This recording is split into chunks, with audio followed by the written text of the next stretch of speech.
بسم الله الرحمن الرحيم. أسعد الله أوقاتكم.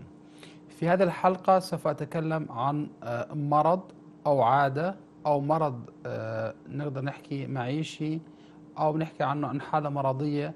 راح نحكي عن الشخير. الشخير هو عبارة عن صوت بنتج أثناء النوم، سواء الإنسان كان نايم في الليل أو نايم في النهار.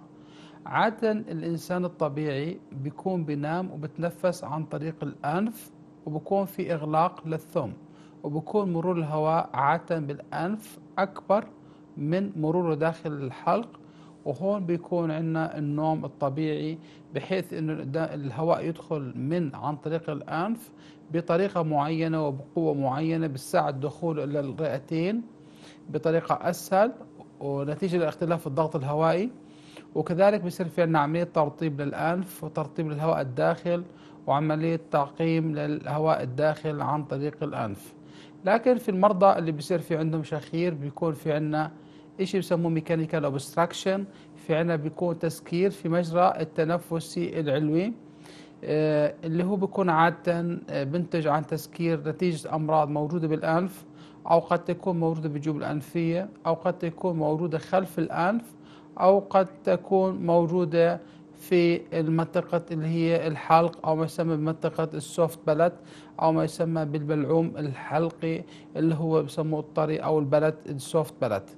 الآن الشخير حتى يصير تشخيصه دقيق لازم إحنا ناخذ هيستوري من الأهل.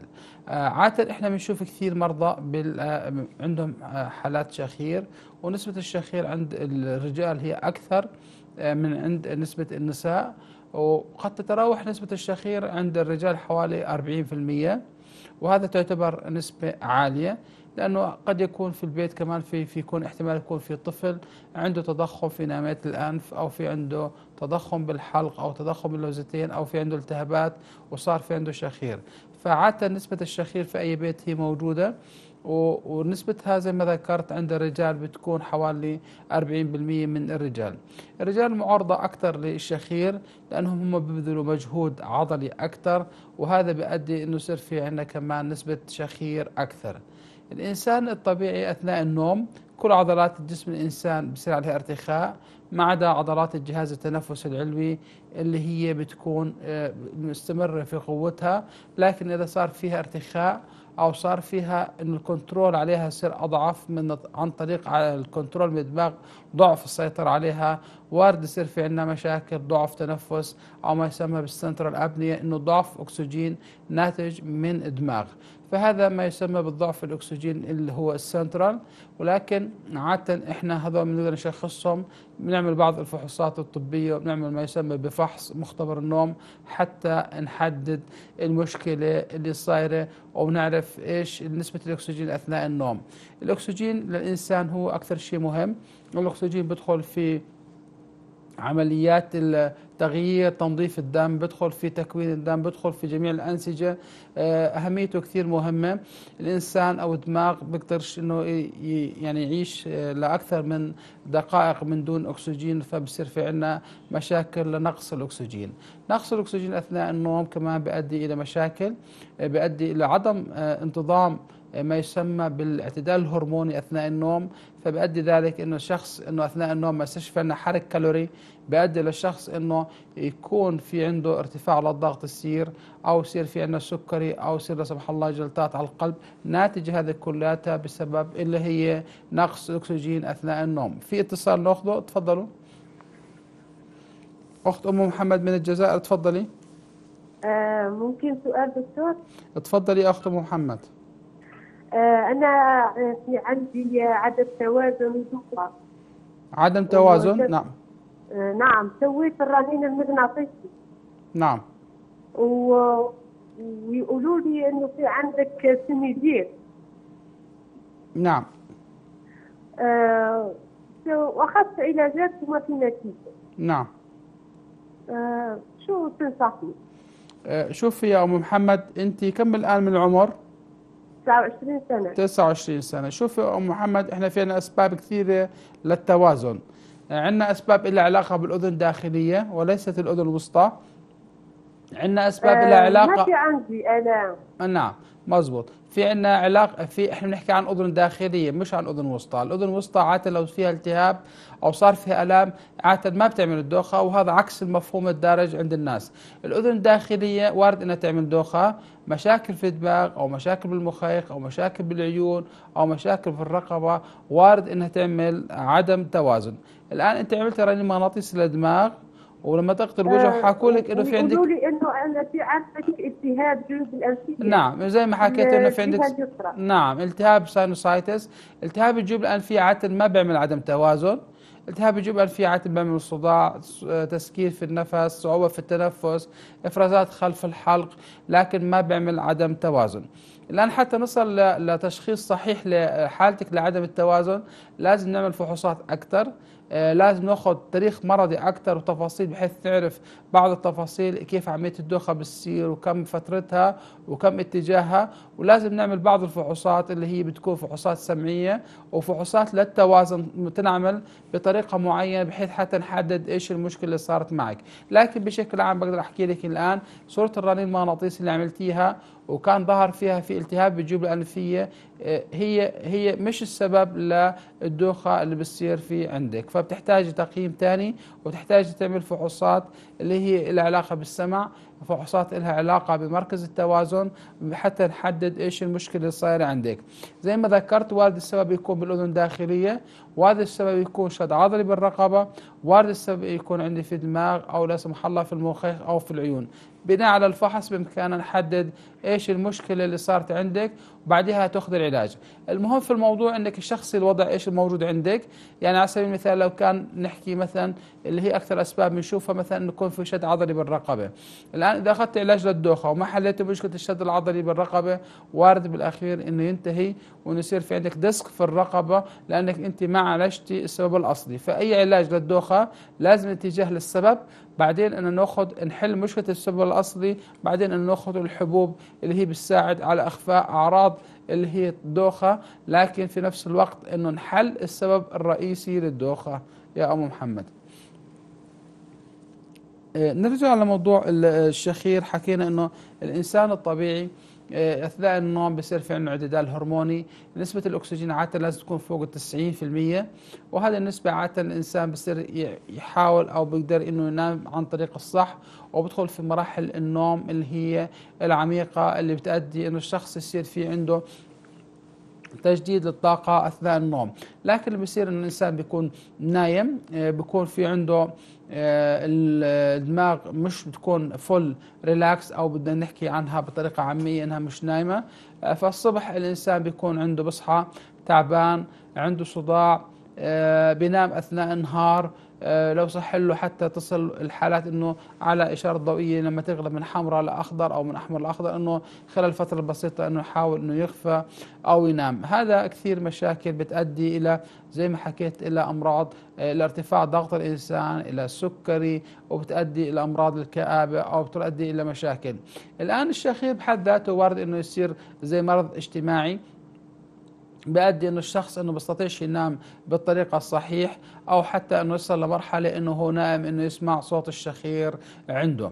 الان الشخير بنحكي انه هي عباره عن حاله مرضيه، لكن هاي الحاله المرضيه لازم نعالجها بالطريقه الصح، لانه احنا بنخاف انها تصل انه يصير الانسان في عنده نقص اكسجين او يصير في عنده نقص ترويه اثناء النوم، وهذا بيؤدي لظهور فشل في عمليه الرئتين، خاصه ارتفاع ضغط شرياني في الرئه اليمين، وبؤدي لارتفاع الضغط وهبوط في عمل القلب. فهذا الأمر كثير مهم جدا نحل مشكلته، وهذا قد يكون موجود عند الأطفال الصغار في العمر، أو قد يكون موجود عند كبار في العمر. احنا شفنا حالات من الأطفال اللي كان في عندهم سببها كان كثير بسيط، انه يكون في لحمية، ما نحلتش المشكلة هذه، الطفل صار عنده اختناق، صار عنده نقص أكسجين لفترات طويلة، وأدى انه يصير عنده فشل أو ضعف في عضلة القلب. في اتصال آخر ناخذه، تفضل. أخ فايز من الأردن، تفضل يا أخوي. الله يعطيك العافيه دكتور. الله يعافيك يا أخوي، تفضل. كيف الحال؟ الله يحفظك، تفضل. والله دكتور انا صار عندي رشح قوي قبل 4 شهور، فتعرضت لرشح قوي، وقال الدكتور حكوا لي انه في عندك العصب تبع الشم. نعم. راح عندي. نعم. والله لحد الان بعد حاسه الشم ما رجعت لي نهائيا، ما بعرف ترجع مع العلاجات ولا لا. شوف يا أخ فايز، عادة عصب الشم هو موجود في منطقة أعلى الأنف، في المنطقة الهون.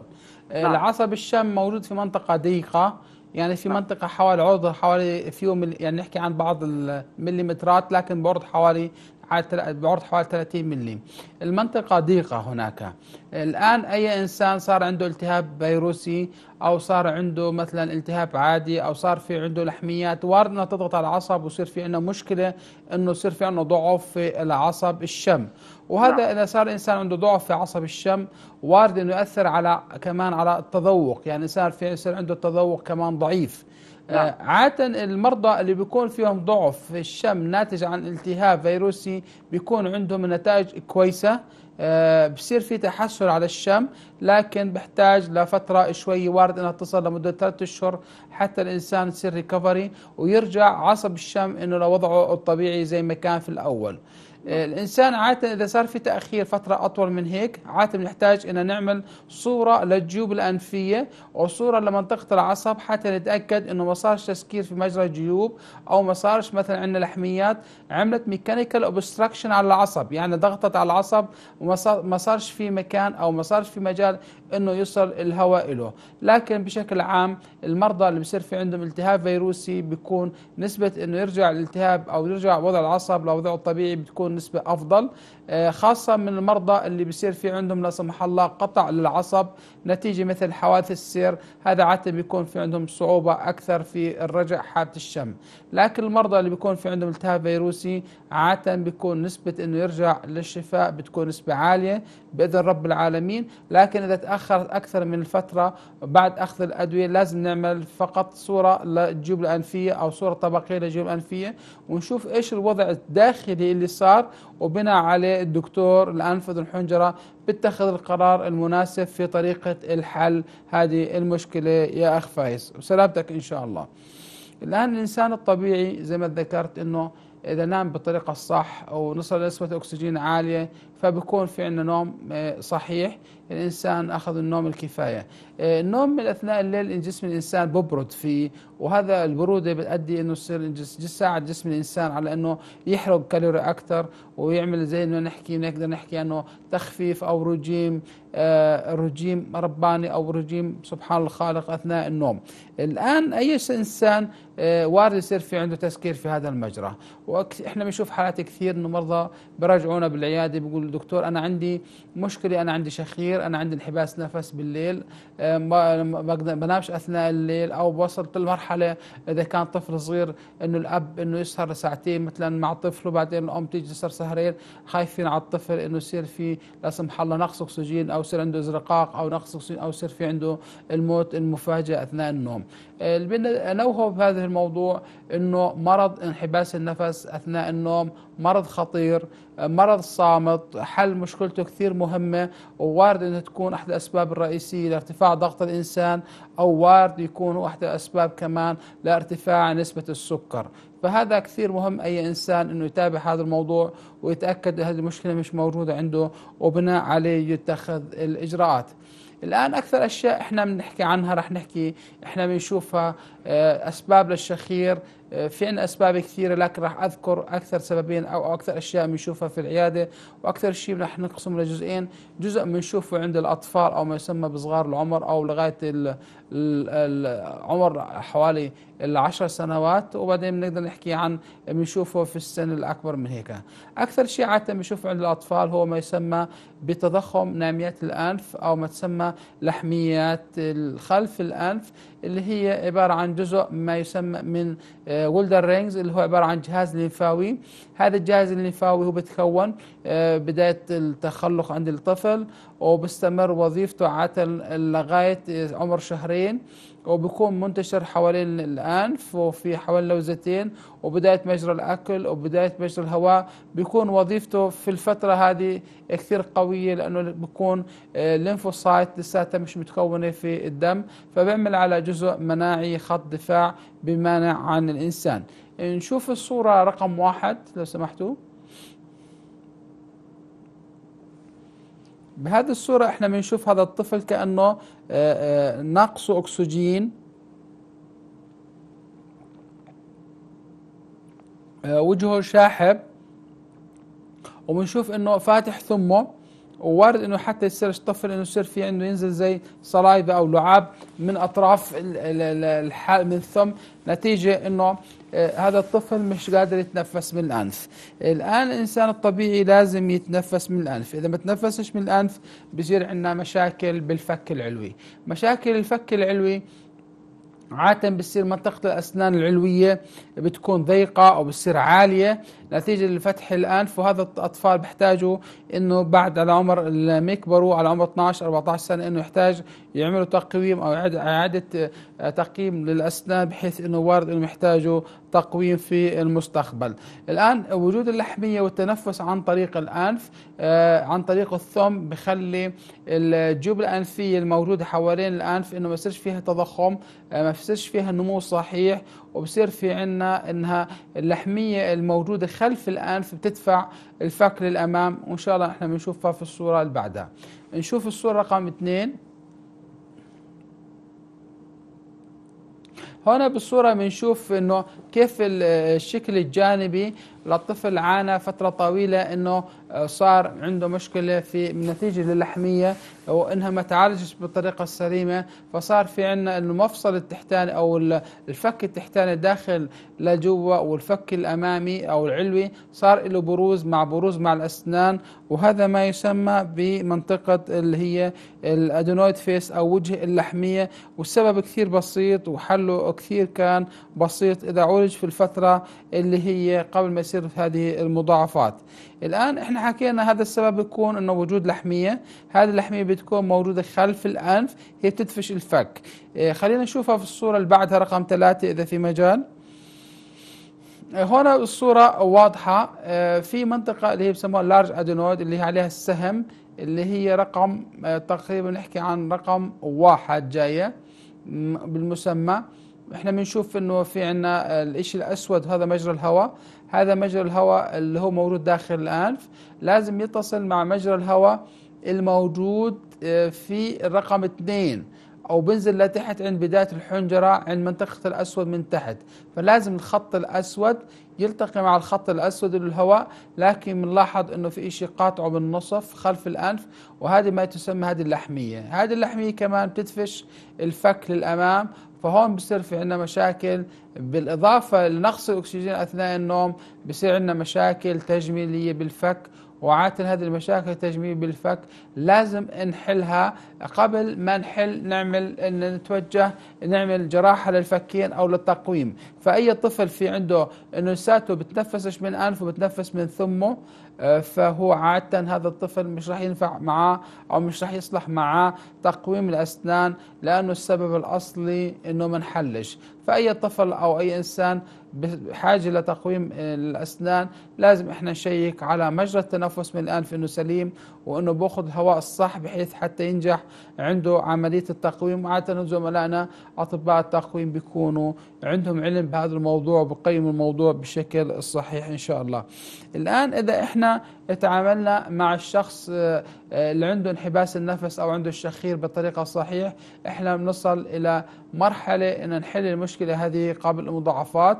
المضاعفات اللي حكيناها الوارد لا سمح الله يصير في عندنا ارتفاع في الضغط الشريان اليمين لسبب إنه في تضخم في وظيفة الرئة اليمين، لأنها بتحاول تضخ أكسجين أكثر، وهذا بنعكس على وظيفة الضغط وبنعكس على وظيفة الدماغ. في فاصل إن شاء الله بناخده ونتواصل معكم.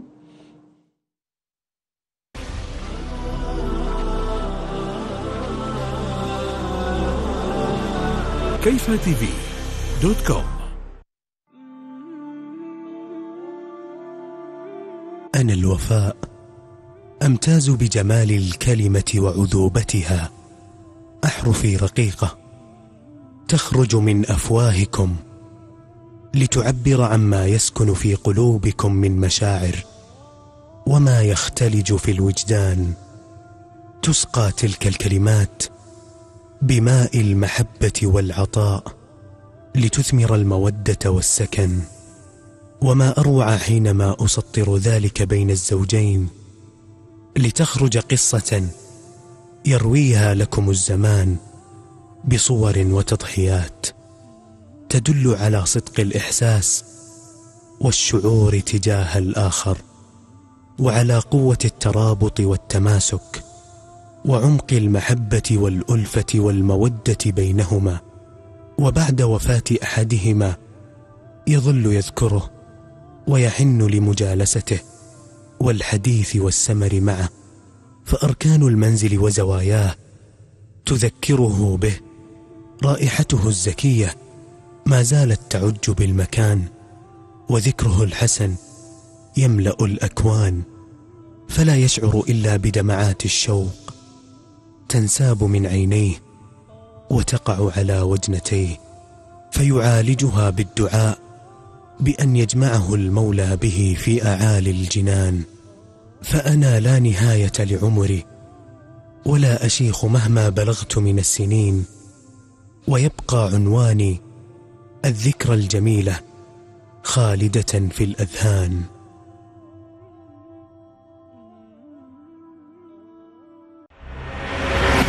كيفتv.com.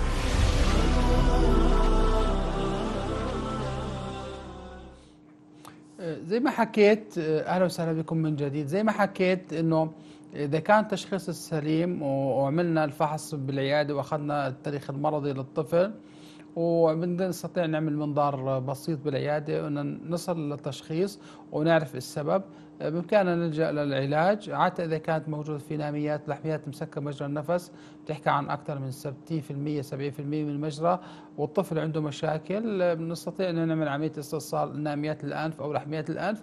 المريض بحاجة نعمل له بنج عام. المريض بنعمل له عن طريق اللي هو منظار، أو بنقدر نعمل له إياها عن طريق اللي هو ما يسمى بالطرق الحديثة لاستئصال ناميات الأنف، بحيث أن نشيلها وإنها إنه بالمستقبل إنه الطفل إنه يتنفس بالطريقة الصح ويصير في عنده مجرى تنفس بالطريقة اللي هي يتنفس عن طريق الأنف. الآن عادة الناميات الأنف أو ما يسمى بلحميات الأنف هي بصير لها إنها بصير لها تنشف، أو بصير لها جفاف، أو بصير لها بطء في النمو على بعد عمر 10 سنوات. هذا رقم واحد. رقم اثنين، الأنف أو مجرى الأنف أو خلف الأنف بصير في له توسع، وهذا بيؤدي إنه الطفل إنه يأخذ نفس بالطريقة الصحيح.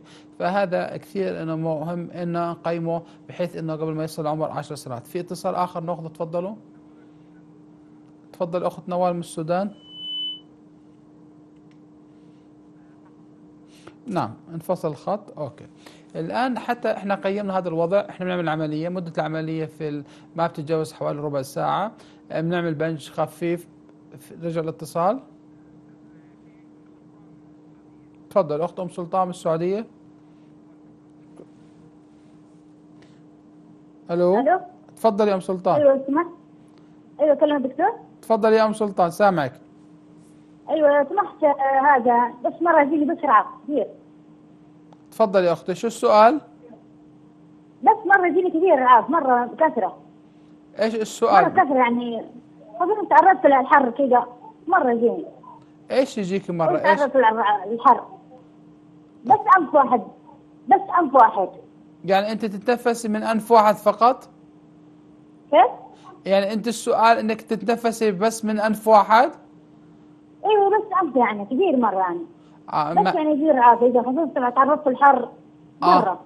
شوفي أنت الآن الإنسان الطبيعي لازم يتنفس من جهتين، من يمين وشمال، ولازم الإنسان الطبيعي لازم يتنفس من أنفه من يمين وشمال، لازم يتنفس من جهتين. لكن إذا كان في عندي مشكلة بالأنف، يعني من ناحية إنه صار في عندي مثلا لحميات، أو صار في عندي انحراف وتيرة، أو صار في عندي التهاب الجيوب أو حساسية الأنف، وارد يتنفس عن طريق أنف واحد. لكن إذا أنت بصير عندك حرورة زي ما بتحكي، أنا قدرت أفهمه من سؤالك، هذا وارد يكون في عندنا نتيجة إنه في عندنا حساسية في الأنف، وهي بتحتاج حاجة إنك تأخذي لها علاج. الإنسان الطبيعي لازم يتنفس بالأنف بالطريقة الصح، ولازم يتنفس بطريقة مثلا يتنفس بالجهة اليمين بقوة لمدة 4 ساعات، وبعدين يريح الأنف بصير الجهة الشمال تشتغل بقوة أكثر من اليمين، وهذا بالعكس، وهذا ما يسمى بالنيزل سايكل، بحيث إنه جهة تشتغل أكثر من جهة بعدين تريح تشتغل الجهة الثانية. بصير في عندنا هون الطريقة الصحيح. لكن إذا بصير عندك حرورة زي ما حكيتي فهمت من السؤال، وارد إنه يكون في عندك حساسية في الأنف، وإذا أخذتي العلاجات إلها بيكون الطريقة السليمة. وكانت تستخدمي مخاخة للأنف موجودة عندكم، بتكون بتريحك وبخف عليك الأعراض يا أختي العزيزة. الآن زي ما ذكرنا إنه إذا وصلنا التشخيص السليم، إحنا عادة بنعمل فحوصات للطفل وبندخله للعمليات وبنعمل له تخدير كثير بسيط وبنعمل له فحص لحميات الأنف داخل العمليات. وهنا بدنا ننوه إنه المنطقة هذه منطقة كثير حساسة، وارد تكون سمبل إن تكون لحمية بسيطة، لكن وارد لا سمح الله يكون في عنا تشوه أو يكون في عنا تورم دموي في هذه المنطقة. وإذا صار له عملية لا سمح الله وارد يصير في نزيف أو يصير في عنا نزيف شديد، لأنه هذا الورم الدموي وارد يكون واصل داخل في الدماغ، وهذا بيؤدي لا سمح الله انه يصير نزيف كثير قوي. فالفحص قبل العمليه كثير مهم.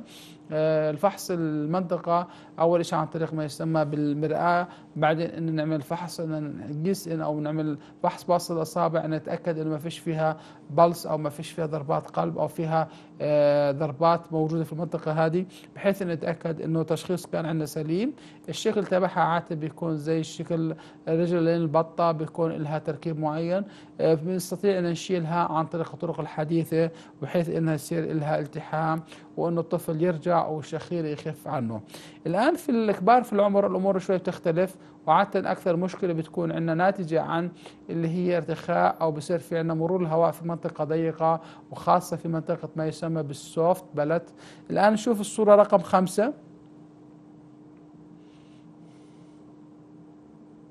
هنا بالصوره بنلاحظ انه هذا الشخص عنده سقف الحلق المنطقه الاماميه والخلفيه، وانه بتنفس من مجرى ضيق كثير اللي هي ما يسمى منطقه اللهاء، وانه عنده منطقه ما يسمى بمنطقه قاع اللسان عنده ضاغطه او مسكره على المجرى، بحيث انه الشخص هذا انه مش قادر انه ياخذ النفس بالطريقه اثناء الطبيعي. اثناء النوم زي ما حكيت الانسان لازم يتنفس من انفه، لكن اذا كان في مشكله كمان صاحبها بالانف فهو راح يفتح ثمه على اساس ياخذ نفس اكثر، لكن المنطقه بالاصل ضيقه، فهذا بصير انه عندنا نسبه الشخير اعلى، لانه الهواء بمر في منطقه ضيقه وبصير يمر في سرعه كبيره، وهذا بيؤدي انه يصير في عندنا في منطقه سقف الحلق واللهاء انه يصير في عندنا ارتجاج، وبصير في عندنا مصدر صدور صوت الشخير اللي هو الناس اللي بتعانوا منه كثير.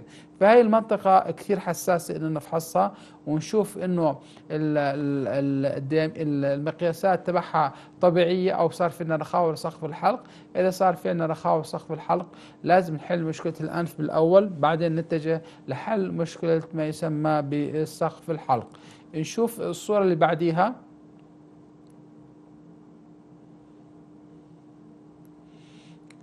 هون زي ما احنا حكينا، اذا شخصنا بالطريقه البسيطه السهله ان نعالج، يعني زي ما هو مكتوب يعني ب 15 دقيقه بامكاننا نحل هذه المشكله كلياتها. نعم بامكاننا نحل هذه المشكله كلياتها، بامكاننا زي ما احنا شايفين ان المنطقه اللي فيها ترهل انه نعملها ما يسمى بالشراع الحلق الامامي والخلفي. هون بنشوف انه شراع الحلق الخلفي اللي عليه السهم الاصفر انه نازل كثير، وبنشوف انه في ترهل، وبنشوف المنطقه هذه انها صارت ضيقه. فاحنا بنعمل على توسيع هذه المنطقه عن طريق استخدام مثلا سبيل المثال جهاز الليزر، او بامكان نستخدمه عن طريق الراديو فريكونسي بلازما، او بامكان نستخدمه عن طريق الجراحه التقليديه. فاكثر من طريقه انه نعمل على هذا الشراع انه نرفعه لفوق بحيث يصير في مجرى تنفس اكثر، ونحاول انه نثبته بطريقه انه ما يصيرش فيه له اهتزاز. هذا واحد. رقم 2 انه دخول الهواء انه يكون في له بالطريقه السليمه بحيث انه الانسان ينام ياخذ اكسجين طبيعي.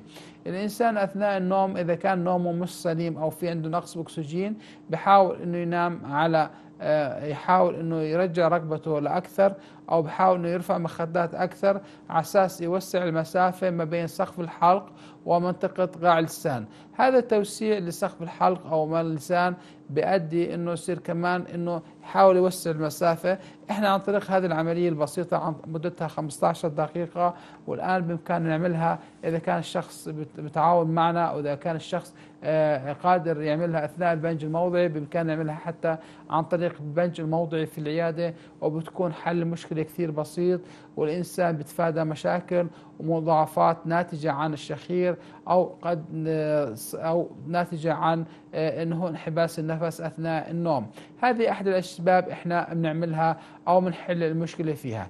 في مرضى عاده احنا بنفحصهم، في مرضى بنفحصهم في العياده، بنعملهم فحص منظار بالعياده لمجرى التنفس بالانف ومنطقه خلف الانف، وبندخل وبنشيك على وضع الحنجر واحبال الصوت ومنطقه سقف الحلق، بيكون عندنا الوضع سليم، بيكون في عندنا الوضع جيد، المجرى التنفس واضح. ولكن مثلا بنشوف الشخص عنده في سمنه زياده، يعني الشخص في عنده اوفر ويت، شخص عنده زياده في الوزن، او في عنده عادات سيئه مثل انه بياكل وبينام مباشره. فهذول الاشخاص احنا نعطيهم نصائح اللي هي تخفيف الوزن، عدم الاكل والنوم، بحيث انه يكون حوالي من 3 إلى 4 ساعات من تناول وجبه الاكل الرئيسيه والنوم. حتى اذا كان العشاء يكون الانسان يعني يحاول يكون 4 ساعات ما بين النوم والاكل، بحيث انه يريح على الضغط على الحنجره.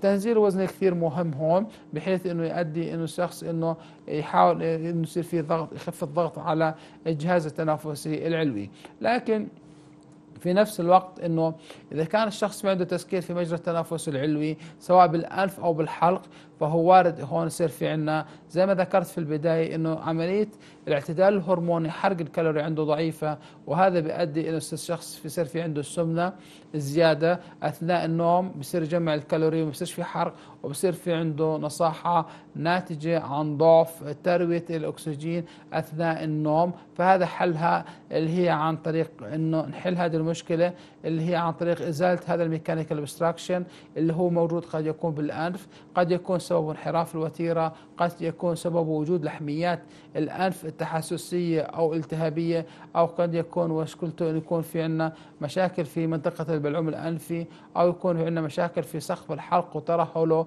وتضخم اللهاه، او يكون في عندنا منطقه اللسان تكون واسعه، او لا سمح الله يكون في عندنا ورم في هذا المجرى كلياته. وارد يكون ادي ان الشخص يصير في عنده صعوبه في التنفس، او يصير في عنده شخير، او يصير في عنده احتباس للتنفس. فحل المشكله عن طريق اللي هو الاخذ السيره المرضيه، عن طريق فحص المريض في العياده، بحيث انه نصل لطريقه التشخيص الطبيعيه. الان في بعض المرضى اللي بيكون في عندهم شخير وفي عندهم نقص اكسجين اثناء النوم، البصل لمراحل خطيره، عاده هذول بيكون عندهم هاي ريسك كثير اثناء العمليات باجراء بعض العمليات لتوسيع مجرى التنفس العلوي. هذول قد نستطيع ان نعملهم بعض الاجراءات البسيطه في العياده عن طريق البنج الموضعي، بحيث ان نحل المشكله لهم. نشوف الصورة رقم 7.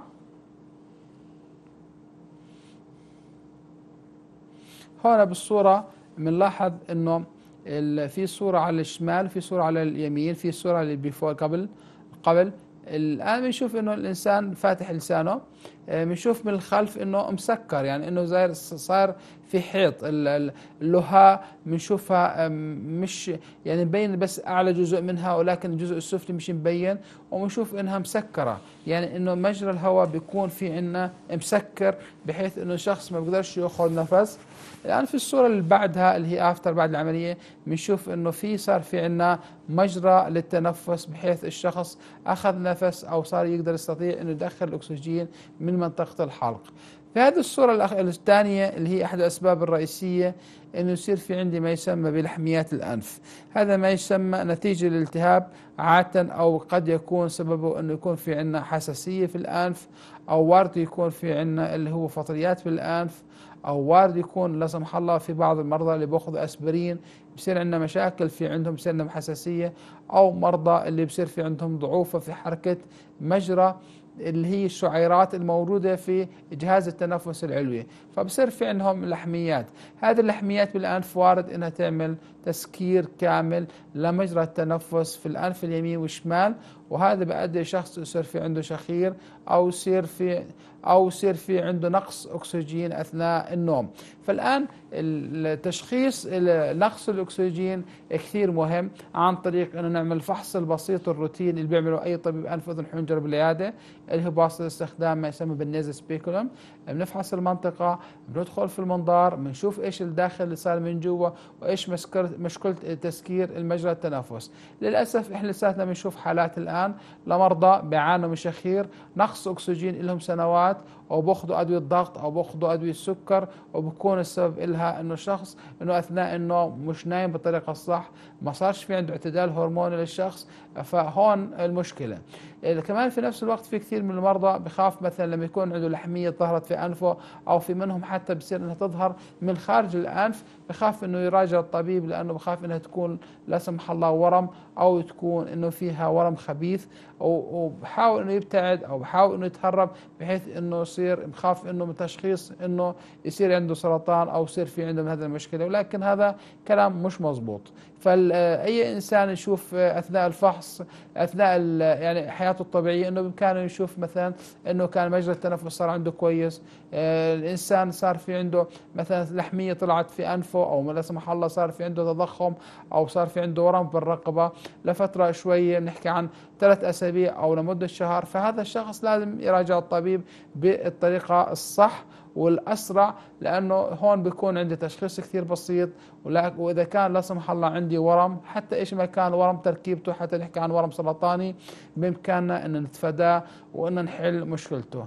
القاعدة اللي أنا بنحكيها إنه ما في ورم خبيث بظهر فجأة، ما في ورم خبيث بظهر فجأة. كل أورام تظهر بيكون في لها أعراض، كل أورام تظهر بيكون في لها فترة، بس لكن الإنسان لازم يتوجه بالطريقة الصح للتشخيص السليم. هذا واحد. رقم 2 انه يتوجه للمكان لطبيب اختصاصي في هذا الموضوع، بحيث انه يحدد له اياها ويبين شو السبب. يعني اي انسان مثلا كان يتنفس طبيعي من انفه، وصار في عنده تسكير في مجرى النفس، مش قادر ياخذ النفس خلف انف، صار في عنده تسكير، صار عنده مثلا في نفس الوقت كمان تسكير انه ضعف سمع في احدى اليدين اليمين او الشمال. فهي المراحل احنا بنفكر لا سمح الله انه صار في عندنا ورم في منطقة البلعوم الانفي، والشخص بصير عنده شخير، بصير عنده صداع، شوية ضعف في السمع. فيعني كثير مهم انه يراجع الطبيب حتى يعرف انه ليش هذا السبب، ليش صار عنده المشكلة. واذا ظهر في عندي مثلا كان عندي لا سمح الله ورم في منطقة البلعوم الأنفي، فأنا سهل جدا إني أعرفه، وسهل جدا إني أشخصه، وسهل جدا إني أعالجه إذا كان في مراحل الأولى عن طريق استخدام الأشعة والكيماوي، وبنأخذ نتائج شفاء أكثر من 95%. لكن إذا وصل لمرحلة رقم 4 لا سمح الله وصار في انتشار ودخل للدماغ وبلش الورم يعمل تآكل لعظمة جمجمة الدماغ، وهنا بصير عندنا في مشاكل، وفي بصير عندنا نسبة الشفاء بتكون في عندنا أقل. فهذا كثير كثير إشي مهم إنه نشخصه.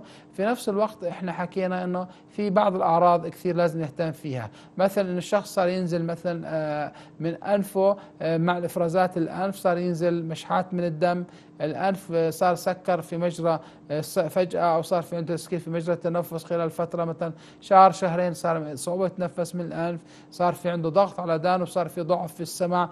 هذا كثير مهم إن نحل مشكلته. إنه صار عنده إفرازات خلف الأنف، هذه الإفرازات مثلا صار لونها على أخضر على أصفر، بنزل فيها دم، صداع شديد، صداع بصير عنده متكرر لفترة أكثر من شهر. فهون لازم نقيم وظيفة الجيوب الأنفية، نقيم الجيوب الأنفية، نقيم مجرى النفس، ونشوف إيش اللي صار في هذه المنطقة. وزي ما حكيت التشخيص كثير سليم، وطرق العلاج كثير بسيطة إذا كان انتشار الورم في المراحل رقم 1 أو رقم 2، وبكون عادة مش واصل للغدد الليمفاوية في الرقبة، أو إنه لحد الآن مش يكون واصل للرئتين، أو لساته مش واصل للعظم. فهذه كثير طرق كثير بسيطة. بنرجع بركز إنه نقص الأكسجين كثير مهم إنه يشخص عند أي إنسان بيعاني من الشخير، لأنه إذا صار في نقص أكسجين وارد يصير عنده مضاعفات. المضاعفات قد تظهر على جميع الأعمار، وقد تظهر عند الأطفال اللي هم دون حتى عمر السنة، بحيث إنه إذا كان عنده نقص أكسجين ناتج عن وجود تضخم ناميات، وارد يكون هذا السبب في هبوط عضلة القلب، ويصير في عندنا مشاكل في القلب نتيجة لعملية أو نتيجة لوجود تضخم نامية الأنف، وحلها كثير بسيط وإجراء كثير بسيط في عملية لا تتجاوز 15 دقيقة. في نهاية هذا الحلقة أستودعكم الله وأتمنى لكم السلامة والعافية للجميع، والسلام عليكم ورحمة الله وبركاته.